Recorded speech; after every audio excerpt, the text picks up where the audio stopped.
Hello friends, welcome to Myra's garden. आज की topic है अडेनियम। वैसे हम अडेनियम को बोलते हैं कि इसकी रिपोर्टिंग आपको या तो फरवरी में या फिर आपको अक्टूबर के एंड में कर लेनी चाहिए। लेकिन कभी कभी ऐसी सिचुएशन होती है कि आप रेनी सीजन या समर्स में इसकी इसकी खरीद लेते हैं और इसकी पोटिंग करते हैं, या फिर आपके प्लांट की किसी कारणवश रिपोर्टिंग करनी पड़ती है। बस ये वीडियो उसी की अपडेट है कि अगर इस बीच में आप अगर रिपोर्ट करते हैं तो आपको किन किन बातों का ध्यान रखना चाहिए।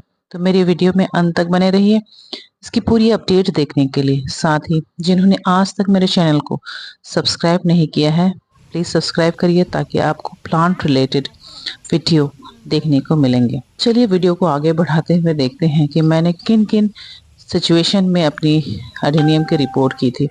ये वाली मेरे क्रिस्पम वैरायटी की अडेनियम है, जिसे मैंने रिपोर्ट इसलिए की थी कि इसमें बहुत ज़्यादा पत्ते थे और फ्लावरिंग नहीं आ रही थी। इसकी भी फ्लावर नहीं होने की वजह से मैं इसकी रिपोर्टिंग की थी, क्योंकि कुछ कुछ प्लांट में मेरी बालों की मात्रा थोड़ी सारी ज़्यादा हो गई थी।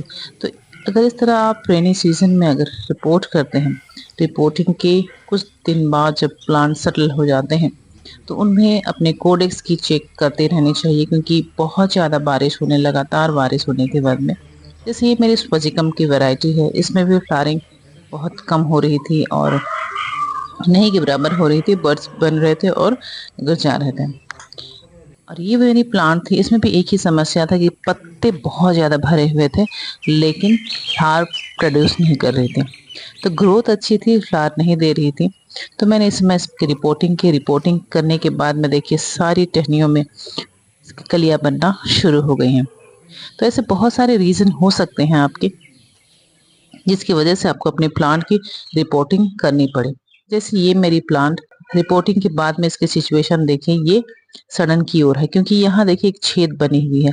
इस छेद से ही पानी अंदर गया होगा और ये इसकी कॉडेक्स पूरी तरह सड़ गई है। इस तरह प्लांट की चेकिंग करते रहना चाहिए। अगर आप इस बीच में रिपोर्टिंग करें हैं तो ये बहुत ही ज़रूरत है, रेगुलर बेसिस में आप इसकी चेकिंग करें। कब आपकी प्लांट पूरी सड़न की तरफ चले जाएंगे तो आप अपने प्लांट की रिकवरी भी ना कर पाए। तो इसीलिए ये ज़रूरी है कि अपने प्लांट की कोडिक्स की चेकिंग आप रेगुलर बेसिस में करें, ताकि अगर थोड़ी सी भी आपको लगे कि इसमें प्रॉब्लम है, उसे निकाल कर उसकी इसकी ट्रीटमेंट शुरू कर सकें। तो ये वाली जो मेरी प्लांट है जैसे जिसमें प्रॉब्लम आ गई थी, तो इसे मैं अभी लेके आपको दिखाती हूँ कि क्या करना चाहिए अगर आपके प्लांट इस तरह के सिचुएशन में हो जाए। तो ये पूरी तरह से कोडेक्स इसकी सड़ गई है।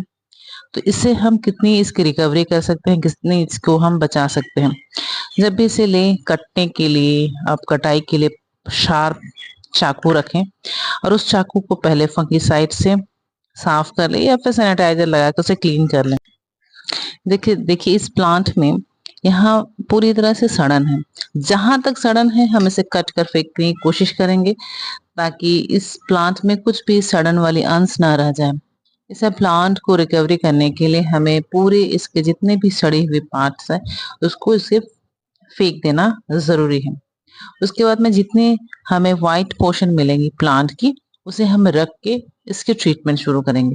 देखिए यहाँ से इसकी पानी अंदर गई हुई है, जिसकी वजह से सड़न हुई थी। तो इसमें काफी पहले कभी कभी बहुत सारे रीजन होते हैं जिसके प्लांट आपकी खराब हो।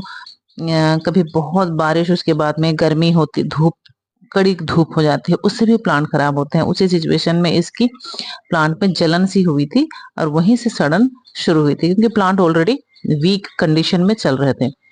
तो जहां से मुझे खराब वाली सिचुएशन मिली, मैंने उसे पूरे छील कर उसे साफ कर लिया है और जितना पोषण मुझे मिलेगा उसे मैं साफ करने की कोशिश कर रही हूँ। और उसके बाद में जितने साफ पोषण मिलेगा उसे रख कर उसे अच्छी तरह से फंगिसाइड लगाकर उसे एक दिन के लिए पूरी तरह हम छोड़ देंगे।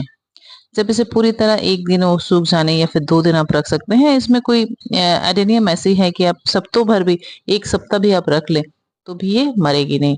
आप इसे प्लांट को सुखा सकते हैं और जब ये सेटल हो जाए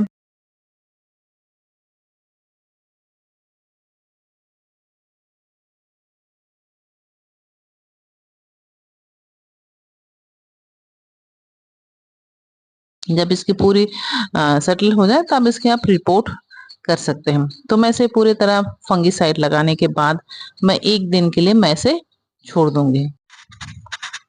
ये मेरी प्लांट है जिसे मैंने खरीदा था, मेरी अनबॉक्सिंग वीडियो में देखी होगी। तो इस वैरायटी में क्या होता है कि आपकी मेरी कोडेक्स पूरी तरह से खराब हो गई थी और इस तरह के प्लांट अधिकतर होते हैं ग्राफ्टिंग। तो आप ग्राफ्टिंग के पोर्शन को, ऊपर के पोर्शन को अगर बचा ले तो आपको कलर आपकी मिल जाएगी। तो ये मैंने पहले ही कट करके ऐसा फंगिसाइड और रूटिंग हार्मोन लगाकर रख दिया था। ये सूख गई है। सूखने का मतलब ये नहीं कि आप इसे धूप में सुखाएं, आपको शेडी एरिया में सुखाना है जहां धूप ना आए। और थोड़ी 3-4 दिन के बाद में अगर सेटल हो जाए उसके बाद में आप अच्छी सी पोटिंग सोइल मिक्स बनाकर इसे रख सकते हैं। ये वाली भी मैंने नई खरीदी थी। अगर जिन्होंने मेरी अनबॉक्सिंग की वीडियो देखी होंगी तो ये आपको मिला होगा। ये नीलाकंद वैरायटी है जिसकी भी कॉडेक्स चली गई थी। तो ऊपर का पोर्शन मैंने बचा लिया है। देखिए इसके पत्ते अच्छे हैं, यानी कि प्लांट भी हेल्दी है। ये इसमें इसे मैंने इसी तरह से नीचे के कोडेक्स को काट के रख लिया था। और दूसरी एक समस्या होती क्या है, जैसे ये मेरी प्लांट है, इसे भी मैंने रिपोर्ट करा था।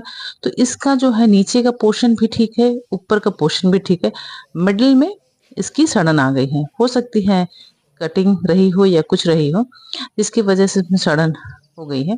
तो इस वाले प्लांट को हम किस तरह से बचाएंगे, देखिए रिपोर्ट करेंगे जिससे हम इससे अपनी इसकी जो कलर है, इस प्लांट की जो कलर है उससे हम प्लांट को बचा ले। और एक बार ऊपर का पोर्शन बच जाएगा तो आपकी जो फ्लावर की कलर है वो आपकी रह जाएगी। तो इसे मैंने ऊपर का पोर्शन निकाल लिया है और नीचे का भी मैंने अलग कर दिया है। नीचे का से भी आपको एक प्लांट बन जाएगी। ये बीच का पोर्शन था, बीच का पोर्शन मैंने हटा दिया है। जितनी मुझे अच्छी प्लांट मिली, कटिंग मिली, टहनी मिली, मैंने दोनों को रख लिया है। दोनों में फंगिसाइड और रूटिंग हार्मोन लगा लिए हैं। तो इन सभी प्लांट को सेटल होने के बाद में मैं इसकी पोट में लगा दूं। तो आप भी अपने प्लांट के साथ में इस तरह आप उसे बचा सकते हैं। कैसी लगी आपको वीडियो, आप कमेंट करके जरूर बताइएगा। जैसे मैंने इसे बालों में अभी लगा दिया है, 2 दिन के बाद में इसे मैंने सेटल कर दिया। तो आप भी अपने प्लांट के साथ में किस तरह करते हैं कमेंट करके बताइएगा। अच्छी लगी लाइक करिएगा। फिर मिलते हैं नेक्स्ट वीडियो में। मेरे चैनल में बने रहने के लिए आप सब्सक्राइब जरूर करें। Happy gardening.